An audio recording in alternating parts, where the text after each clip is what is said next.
Hey, what's up, guys? Today we are going to continue with our read through of the book of Ecclesiastes, and today we are going to be doing chapter 2. Okay, so without further ado, let's go. Chapter 2. I said in my heart, go to now, I will prove thee with mirth. Therefore enjoy pleasure. And behold, this also is vanity. I said of laughter, it is madness, and of mirth, what doeth it?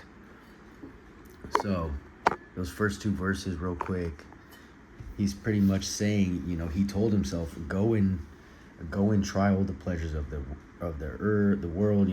Go give yourself into pleasure, not temptation, pleasure. Happiness, being overly happy. That word mirth means happy. I did not know that. I had to look it up. But with just doing a little bit of reading in context clues, you can see I will prove thee. It says, I will prove thee with mirth. Therefore enjoy pleasure. So mirth and pleasure got to be interlinked some way. And yeah, he's saying he let himself enjoy all these happinesses, all these good things and pleasures, and guess what? It was also vanity. Okay, and then he said of laughter, it is mad. Like, it's just craziness. And of mirth, happiness, not like happiness is a bad thing, but being joyful and just all these things, like what doeth it? Like, what does it do? It's not bad. No one's saying it's bad, but he is saying that it is vanity. Okay, I need to figure out this camera situation. Hold on. That looks pretty decent. Okay, so I sought in mine heart to give myself unto wine, yet acquainting my heart with wisdom, and to lay hold on folly, till I might see what was that good for the sons of men, which they should do under the heaven all the days of their life. So, the way I read this too is like the preacher, he's kind of taking a bullet for us. He's kind of quote unquote experimenting, seeing what's good, what's bad, what's vain, and what's worth doing, right? So right here he's saying, he let himself drink wine. It says it right there. Drink wine, yet still learning the word of God, trying to go down that good path because he was acquainting his heart with wisdom, right? So maybe you can even read that as, he gave himself unto wine, and acquainting yourself with something, is almost just like an introduction, right? Because you have acquaintances and then there's people right? So he was just, possibly dipping his toes in wisdom, which we know is the fear of God, right? So he did that stuff, and then he tried to understand what folly was, so he could see what was good for us on earth. Like, hey, is wisdom good for us? Hey, is giving ourselves unto wine good for us? Is being, of folly, being in folly, is folly good for us? Is pleasure good for us? Is mirth good for us? He was seeing these things so he can know what was good for the sons of men, and then, like, what should they do while they're here on earth, right? Okay, and this is where his credentials come in, right? So, verse 4, I made me great works. I builded houses. I planted me vineyards. I made me gardens and orchards, and I planted trees, in them all kinds of fruits. I made me pools of water, to water therewith the wood that bringeth forth trees. I got me servants and maidens, and had servants born in my house. Also I had great possessions of great and small cattle above all that were in Jerusalem before me. I gathered me also silver and gold, and peculiar treasure of kings and of the provinces. I got me men singers and women singers, and the delights of the sons of men, as musical instruments, and that of all sorts, right? So this is what he did, while he was acquainting himself with wisdom, giving him his heart, or giving himself unto wine, seeing what was good, like, hey, vanity, mirth, folly, all that good stuff, right? So this is what he did. So it's not like he was trying these things and then, no disrespect, but ended up nowhere in life, right? He built houses, had vineyards, he had gardens, orchards, trees, pools of water. He had servants, and not only did he have servants, his servants had children while under him, right? And it says right here, he had more cattle than everyone that was in Jerusalem before him. So he was a very successful person, right? He was the king. He was the king. He was the king during one point, right? And he's the direct son line of David.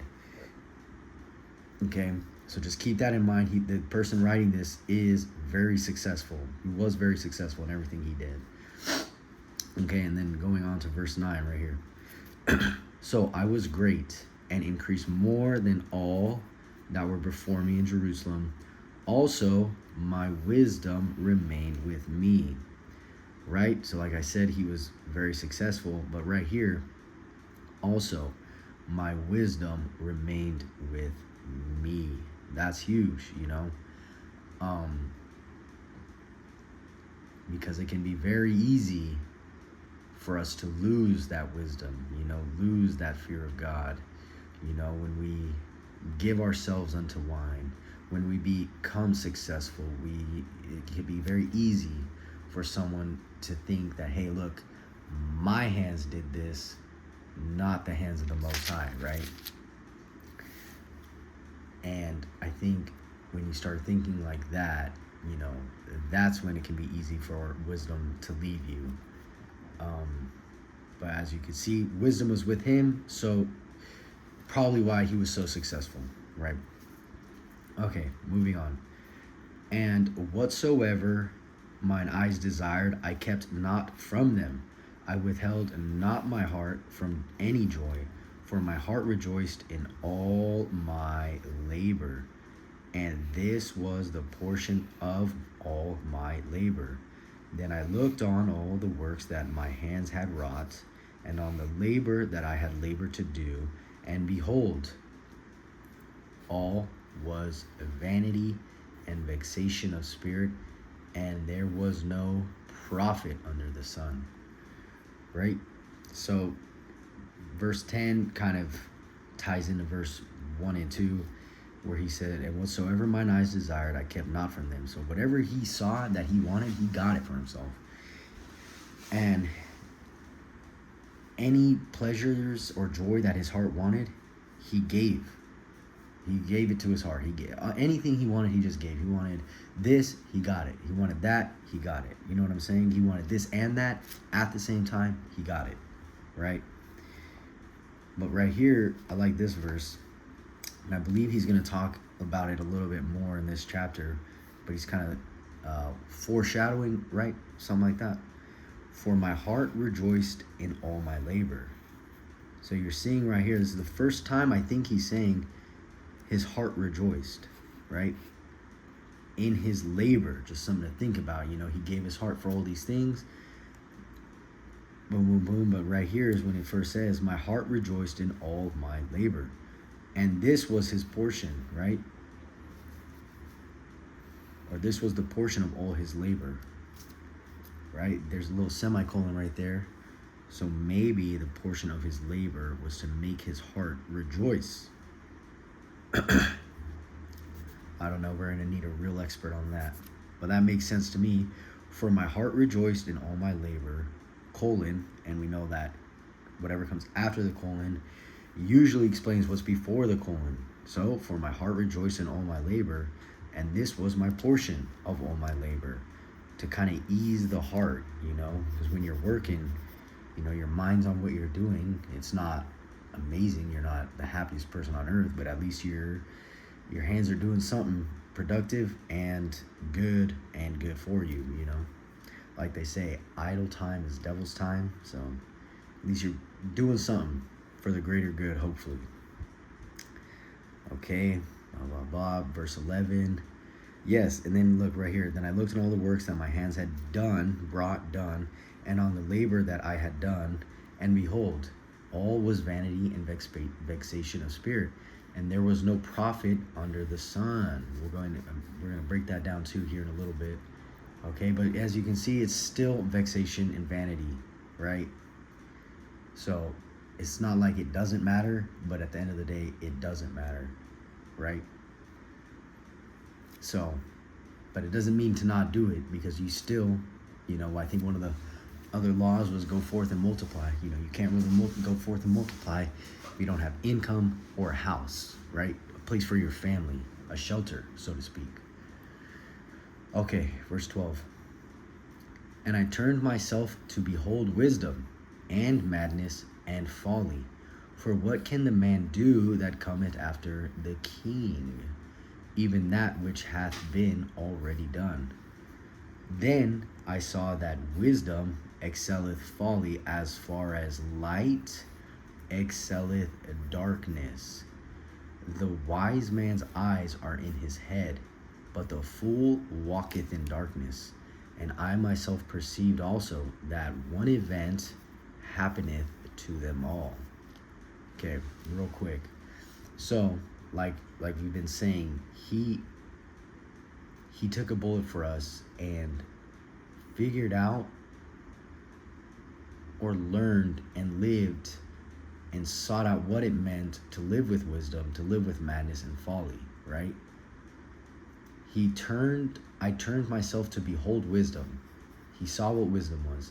He saw what madness was, and he saw what folly was. And then look, for what can the man do that cometh after the king, right? The way I kind of look at this is for what can the man do that cometh after the king? Well, we see there's a colon here. And what's before the colon? Wisdom, madness, and folly. And it says, what can the man do that cometh after the king?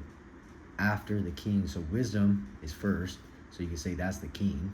And what cometh after him? Man, madness, and folly. Right? So what can the man do that cometh after the king? Well, what can madness and folly do after they come after wisdom, right? Wisdom is probably one of the best things we can try and get in this life, and nothing really will compare to it. Just like how a simple man, no disrespect, can't really compete with the king, right? And then he saw that wisdom excelleth folly, as far as light excelleth darkness. So wisdom, surpasses or is so much better than folly. In the same contrast, or as far as light surpasses darkness, right? So just think about that for a second. When something's dark, it's like pitch black, right? It's dark, you can't see shit, it's just pitch black. And then you turn on the light and there is such a stark difference, so that is the difference between wisdom and folly, and how far ahead wisdom is than folly. It's such a stark difference, and with wisdom you can do anything. Like imagine walking through your house and trying to cook, trying to do your normal daily routine if your house was completely pitch black. And I'm not talking about what it looks like at nighttime when, you have the lights from the street lights, your microwave, your this, your that, your Bluetooth, your freaking, your internet router just beaming lights into your house, like truly dark, like pitch black. If there's no lights outside, try doing what you would normally do on a daily basis like that versus with light. That's what he's trying to get at right here, and what I'm trying to get at, right? So, wisdom truly excelleth folly, right? Okay, moving on, verse 15. Then I said in my heart, as it happeneth to the fool, so it happeneth even to me. And why was I then more wise? Then I said in my heart, that this also is vanity. For there is no remembrance of the wise more than of the fool forever. seeing that which now is in the days to come shall all be forgotten. And how dieth the wise man? As the fool. Right? So right here he's saying, like what happens to the fool also happens to the wise man. So what makes the wise man any different than the fool? He doesn't really answer that, but he just says, hey, this is also vanity. So it doesn't really matter. It does matter because we don't want to be fools. We always want to walk with wisdom, because we know that when we walk with wisdom, we will be rewarded for it by the Most High, right? And then verse 16 is a little interesting, because he said, there is no remembrance of the wise more than of the fool forever. But yet we're reading this man's book, right? One of the wisest men, I think is what he says, right? But he's a very wise man, and we're reading a book that he wrote 2,000 plus years ago. But I don't think we're reading any books of fools. But the concept is still there, like one generation passeth and another cometh after it, but the earth abideth forever, right? The wise man's going to die, return to dust, just as the fool, right? And then seeing that which now is in the days to come shall all be forgotten. That ties back into there is chapter 1. There is no remembrance of former things, neither shall there be any remembrance of things that are to come with those that shall come after, right? So what's happening now, no one's going to remember in the future, just like how we don't really remember what happened in the past, right? And then right here, and how dieth the wise man? As the fool, with nothing. We leave this world with nothing, but we already know that. Okay. And then verse 17, therefore I hated life, because the work that is wrought under the sun is grievous unto me, for all is vanity and vexation of spirit. He's upset because all the work that he's done is grievous unto him. Why? Because it is all vanity and vexation of spirit. And when something is grievous unto you, it doesn't feel good. It's like, this shit, I'd rather not be doing this, right? Okay, now moving on. And also, I don't know if you can see this little symbol right here by verse 18,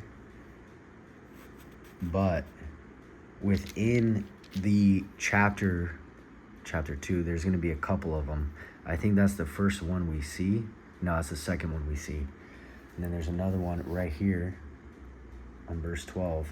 And what these indicate, these little P's, is just a new paragraph. So when the person was writing this, that indicates a new paragraph, right? It's still in the same chapter. We're still in chapter 2 of the book of Ecclesiastes, but that P indicates a new paragraph in the chapter, okay? All right, moving on. Verse 18. Yeah, I hated all my labor which I had taken under the sun, because I should leave it unto the man that shall be after me. And who knoweth whether he shall be a wise man or a fool? Yet shall he have rule over all my labor, wherein I have labored, and wherein I have shewed myself wise under the sun. This is also vanity, right? So, boom, right here we see another colon, and this proves that what comes after the colon explains what's before. So, he hated all his labor under the sun, all he did, right? When it says under the sun, that just means everything you've done on earth, because what's under the sun? Everything, right? So he hated all his labor. Why? Because he's going to leave it unto someone that shall come after him, right? And he doesn't know if this is going to be a wise man or a fool. But either way, someone else is going to have control over it, because we exit this world naked and alone. So, and what is he saying? This also is vanity. So don't worry about it. Still put in that work. Still try your best. And maybe something good will come of it. But as you can see, he still says it's vanity. All right, I'm going to have to figure something out with this. Who's going to be upside down? Anyways, we're almost there. Almost there. 6 more verses. All right, verse 20. Therefore I went about to cause my heart to despair of all the labor which I took under the sun. For there is a man whose labor is in wisdom, and in knowledge, and in equity. Yet to a man that hath not labored therein shall he leave it for his portion. This also is vanity and a great evil. So, therefore I went about to cause my heart to despair of all the labor which I took under the sun. I think he's just stressing his own self out because, he might be thinking like, hey, I'm doing all this, but it's just going to be left to someone else, right? So even though he said it's vanity, he allowed himself to be upset by it, instead of accepting the fact about what he said, that, hey, it's vanity, right? Then he says, there is a man whose labor is in wisdom and in knowledge and in equity. Yet to a man that hath not labored, therein shall he leave it for his portion. So what he's saying here is that the man who does not labor, he shall leave that for his portion, right? And what is the portion of someone who does not labor? If you don't go to work every day, if you're not earning your daily bread, if you're not, providing something, a service, doing something, you're not going to have a portion in this life. You could say, it's not about just having a 9 to 5 or doing this or doing that. It's like, what service are you providing for, I don't want to say the collective, but for everyone here on earth, right? Like if you're a carpenter, for example, you're building houses, right? You're doing something, you're building houses. If you're a receptionist at a doctor's office, right? You're making it easier for patients to schedule their appointments with their doctors, right? So everyone that works in some kind of way, as long as you're not like, criminal activities, you're going to have a portion. But the man that does not labor, he will not have a portion, and he shall leave that, and he shall leave it for his portion, right? Which is nothing. He won't have a portion. But that's, I think, essentially what they're saying. So, you don't work, you don't eat. Sorry. And then he goes on, this is also vanity and a great evil. A great evil. I believe that's also the first time he said that so far. So he's saying, not working is vanity because, it does and does not matter. It does matter because, you got to eat your daily bread. But it's vanity. He's saying that. And it is a great evil. There's no free rides here. No free rides. For what hath a man of all his labor, and of the vexation of his heart, wherein he hath labored under the sun? For all his days are sorrows, and his travail grief. Yea, his heart taketh not rest in the night. This is also vanity. There is nothing better for a man than that he should eat and drink, and that he should make his soul enjoy good in his labor. This also I saw, that it was from the hand of God. Boom. So what are we to do? Well, he's saying here there's nothing better for a man, than that he should eat and drink, and that he should make his soul enjoy the good in his labor. So what he's saying is, for a lack of better terms, work hard, play hard. No, just kidding. He's not saying work hard, play hard, but he is saying work hard and enjoy what that hard work brings for you, right? Enjoy the fruit of your labor. If you're working 60, 80 hours a week, 50 hours, or even full time, which, for some people don't even do that. If you're just working regularly, always make sure you save some. I'm not a financial genius, but you know what they say, 10% or something like that, right? Save it, live, try to get as much as you can, build yourself houses, plant yourself vineyards, but also with all the profit that you're going to get from all these endeavors you're trying, enjoy it. Go. I'm not saying to drink. He's just saying to drink. He's not saying wine. He's not saying water. He's just saying drink. And that he should eat and drink. So enjoy it. If you like, if you're one of those people who likes to buy like off-roading vehicles, blah, blah, blah, go ahead. It's not a bad thing to enjoy the fruit of your labor. If you like to go out to fancy restaurants, go out to trips, go out to do this and that, enjoy it, obviously. Enjoy it, but obviously don't waste all your money. Don't blow it all away, Keep everything within proportion. But don't be afraid or embarrassed or ashamed to enjoy the fruit of your labor, right? Because this was from the hand of God, is what he's saying, right? It's like God punished us because of Adam, happens to the best of us. Can't hate the OG. Can't hate the OG simp, because some of us have been simps, and hopefully if you have been a simp, you will not be a simp again. But it ain't easy out here. But anyways, because of what Adam did, we are forced to labor all the days of our life. But God is most merciful and most just. So he's like, you know what? You will still receive many fruits from your labor. Enjoy them, because this is from my hand, right? The hand of God. Okay, for who can eat, or who else can hasten hereunto more than I? For God giveth to a man that is good in his sight wisdom and knowledge and joy. But to the sinner he giveth travail, to gather and to heap up, that he may give to him that is good before God. This also is vanity and vexation of spirit. This verse goes hard for me. I really like this one. So it's, it's kind of, to me, straightforward, So God gives a man that is good in his sight wisdom, knowledge, and joy, right? He is a shield. He is a lighthouse amongst the sea. He is where where you ought to go. He will show you the way. He'll protect you, provide you for what you need. He'll give you wisdom. He'll give you knowledge. He'll give you joy, if you're good in his sight. But to the sinner he giveth travail, to gather, to heap up, that he may give to him that is good before God.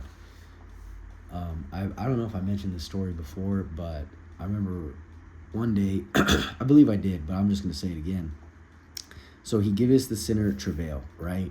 And one day I was in a parking lot near a Ross, right? This car, van, SUV, like, I don't know what the fuck it was, like a GMC something. Anyways, they parked right behind me in like a way where I couldn't get out. And I was like, what the hell are these people doing? Like, get the hell out of here. And the trunk, I'm not judging anybody's vehicle, but when you look at a vehicle and it looks a little bit, it has seen better days. It just has seen better days. And this vehicle definitely has seen better days, right? And I'm like, what the hell are these people doing? Like, get out of my way. Not in a rude sense, but it's like, you're, one, not supposed to be parked there, and now you're stopping me. So pretty much what you're saying is, hey, I don't have to listen to the rules. My time is better than yours, which is not true. No one's time is better than anyone else's time, possibly. But anyways, so like 30 seconds passed. They weren't there long, because after 30 seconds, two dudes came running out of Ross with, maybe it was one or two dudes, came running out of Ross with shopping carts full of stolen items, threw it in the van or truck or SUV thing, and sped off. And like, my main takeaway from that was, when they opened the inside of the vehicle, it looked like shit. The outside looked like shit. The inside looked like shit. And I was like, well, no disrespect, but when you gotta steal, like that, you're probably not, it's just gonna, those actions will reflect everywhere else in your life. And that's what it's kind of saying here, but to the sinner he giveth travail, having a fucked up vehicle, having stuff you can't rely on, not living comfortably, it's just going to be harder for you because you're being punished.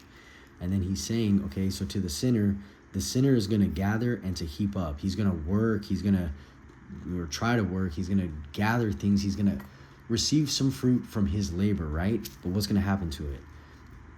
He's going to gather it up and to heap it up, that he may give to him that is good before God. So what the sinner gets is just going to end up going to the person who God sees as good. So they're kind of screwed anyways. But that's what happens when you're a sinner. You know, hopefully, if you are a sinner, you can try not to be. There's a good book that can help you with that. But anyways, then again, he ends it with saying, this also is vanity and vexation of spirit.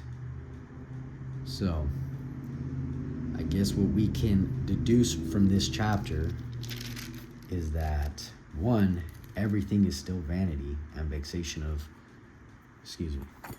everything is vanity and still vexation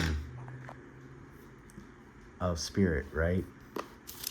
And that all we really have in this life to do is to labor, to try to be righteous in the eyes of the Most High, and to enjoy the fruit of our labor, you know, not excessively.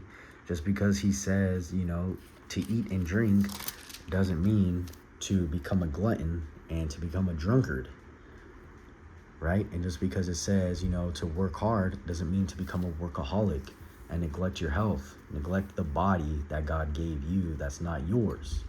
You know, it's his. You know, and especially if you get a family, he's not saying, you know, be a workaholic and never spend time with your family, never teach your sons anything because you're always at work, you know, or your daughters. So yeah, all is vanity. Work hard and enjoy the fruits of your labor. And it's 2026, time to lock in. Let's go.